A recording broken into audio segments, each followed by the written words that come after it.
महाराज जी ने बड़ा ही सही कहा है कि कस्तूरी कुंडल बसे मृग ढूंढत बन माही, अर्थात कस्तूरी हिरण कस्तूरी की खुशबू को ढूंढते हुए पूरे जंगल में फिरता रहता है, जबकि वह खुशबू उसी की नाभि में रही हुई कस्तूरी से उसे मिल रही होती है।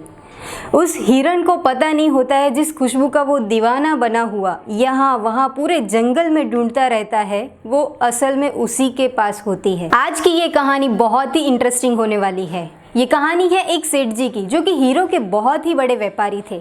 दिल्ली से मुंबई तक उनका हीरो का व्यापार चलता था। एक बार व्यापार के सिलसिले में सेठ जी को कुछ हीरो को लेके मुंबई जाना था। उन हीरो की कीमत करोड़ों में थी, इसलिए सेठ जी ने उसकी एक पोटली बांध ली और वो स्टेशन पहुंच गए। जैसे ही सेठ जी दिल्ली से मुंबई जाने वाली ट्रेन में चढ़े, उनके तुरंत पीछे एक चोर भी उनके साथ चढ़ गया। वो चोर पहले से ही जानता था कि सेठ जी के पास करोड़ों की कीमत के हीरे हैं और वो उसे चुराना चाहता था। वो चोर बहुत ही खुश हो रहा था। वो मन ही मन सोच रहा था कि कैसे भी करके इन हीरो को मैं चुरा लूँगा।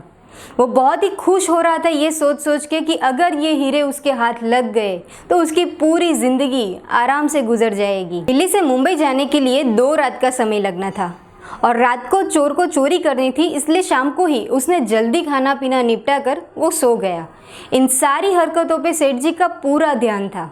और फिर रात को जब सेठ जी को नींद आने लगी तो सेठ जी ने बड़ी ही होशियारी से उस हीरो की पोटली को चोर के ही बैग में छिपा लिया। रात को जब 12:30-1 बजे के आसपास उस चोर की नींद खुली तो वो उठकर तुरंत ही उन कीमती हीरो को चुराने के लिए सेठ जी के सामान को चेक करने लगा, लेकिन लाख कोशिश करने के बाद भी उसे वो हीरे नहीं मिले।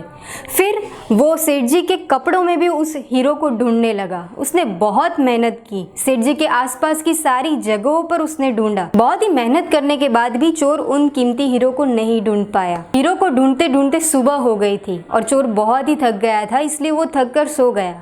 इतने में सेठ जी की नींद खुली और उठकर देखा कि चोर बड़ी आराम से सो रहा है।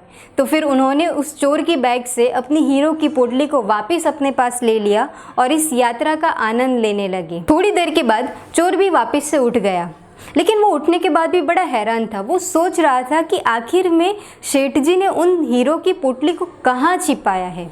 ये सोच सोच के वो बहुत परेशान हो रहा था और ये सोचते हुए उसने मनोमन तय किया कि आज की रात को मैं फिर से उन हीरो को ढूंढूंगा और कैसे भी करके उसे हासिल करके ही रहूंगा। क्योंकि आज रात को भी चोर को वो कीमती हीरो को ढूंढना था, इसलिए आज भी वो अगले दिन की तरह ही अपना खाना पीना जल्दी से निपटा कर सो गया। इस रात भी जब सेठ जी को नींद आने लगी तो उन्होंने अगले दिन की तरह ही अपने कीमती हीरो को उस चोर की बैग में बड़े ही छुपकर होशियारी से रख दिया और फिर वो आराम से सो गए। थोड़ी देर के बाद लगभग 12:30-1 बजे के आसपास चोर फिर से उठा और उठकर सेठ जी के सामान में फिर से वो हीरो को ढूंढने लगा। इस बार वो बड़ी बारीकाई से सारे सामान की तलाशी ले रहा था, लेकिन फिर भी उसे एक भी हीरा नहीं मिला। आखिर इस बार भी हीरो को ढूंढते ढूंढते सुबह हो गई और मुंबई का स्टेशन नजदीक ही था, इसलिए चोर वापस से अपनी जगह पे जाके सो गया। जैसे ही चोर सो गया उतने में सेठ जी का भी उठने का समय हो गया था और उन्होंने फिर से बड़ी होशियारी से उस चोर की बैग से अपने हीरो को वापस अपने पास ले लिया। थोड़ी देर में वो चोर भी वापस से उठ गया क्योंकि मुंबई का स्टेशन आ गया था। जैसे ही सेठ जी ट्रेन से नीचे उतरे तो ये चोर भी तुरंत उनके पीछे पीछे नीचे उतर गया, लेकिन वो अभी भी बहुत ही परेशान था कि आखिर में सेठ जी ने उन हीरो को छुपाया कहाँ था। उससे रुका नहीं गया, वो तुरंत भागता हुआ सेठ जी के पास गया और कहा कि कृपया मुझे माफ़ करना, मैं जानता हूँ कि आपके पास करोड़ों की कीमत के हीरे हैं और मैं उसको चुराना चाहता था, लेकिन मैं पिछली 2 रातों से उसे ढूंढता रहा, लेकिन फिर भी मुझे वो हीरे नहीं मिले। क्या आप कृपया करके मुझे बता सकते हैं कि उन हीरो को आपने छिपाया कहाँ था? चोर की इस बात को सुन के सेठ जी को भी हंसी आई और वो हंसकर बोले, अरे मूर्ख, मैंने उन हीरो की पोटली को तेरे ही बैग में छिपाया था। जिस समय तू उसे बाहर खोज रहा था, दरअसल उस समय वो तेरे ही पास थे। जिस समय तू खुद को कंगाल और चोर समझ रहा था, दरअसल उस समय तू करोड़पति था, करोड़पति। ये सेठ जी की बात सुनकर चोर दंग रह गया। और उसने सेठ जी से माफ़ी मांगी और आगे से कभी चोरी नहीं करने की कसम खाई और फिर वो वहाँ से चला गया। अक्सर हम भी उस चोर की तरह जीवन में खुशियाँ चाहते तो है, लेकिन उसे बाहर ही ढूंढते रहते हैं। कभी किसी वस्तु में हम अपनी खुशी को खोजते हैं तो कभी किसी व्यक्ति में। अगर कोई मेरे से प्यार से बात कर ले तो मैं खुश हूँ। अगर कोई मुझे मान सम्मान दे तो मैं खुश हूँ। अगर मैं अपनी मनपसंद मूवी को देखाऊँ तो मैं खुश हूँ। अगर मैं अपनी पसंद की गाड़ी या बंगलो खरीद लूँ तो मैं खुश हूँ। अगर मेरा बैंक बैलेंस इतना हो जाए तो मैं खुश हूँ।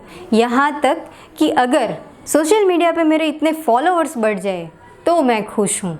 न जाने कहाँ कहाँ किस किस चीज़ों में हम जीवन भर खुशियों को ढूंढते रहते हैं, और कभी ये सब अगर हमें मिल भी जाए तो भी हमें खुशी नहीं मिलती, और अगर खुशी मिलती है तो वो ज़्यादा समय टिकती नहीं है, क्योंकि जो रियल हैप्पीनेस होती है वो बाहर ढूंढने से कहीं नहीं मिलेगी। जिस तरह वो चोर हीरो को बाहर ही ढूंढता रहा, जबकि उन करोड़ों की कीमत के हीरे उसी के पास थे। वो मृग कस्तूरी की खुशबू की खोज में पूरे जंगल में घूमता फिरता है, जबकि वो उसी के पास है। इसी तरह हम हैप्पीनेस को बाहर ही ढूंढते रहे, जबकि वो अपने ही अंदर है। अगर ये कहानी आपको पसंद आई हो और आप इससे थोड़ा सा भी इंस्पायर हुए तो अपनी बैग में जाकर ज़रूर देखना, बहुत ही कीमती हीरे वहीं से मिलने हैं, और क्या पता कीमती हीरो की खोज वहीं पे समाप्त हो जाए। आगे भी हम बहुत जल्द मिलने वाले हैं एक और नई कहानी के साथ। Thank you so much.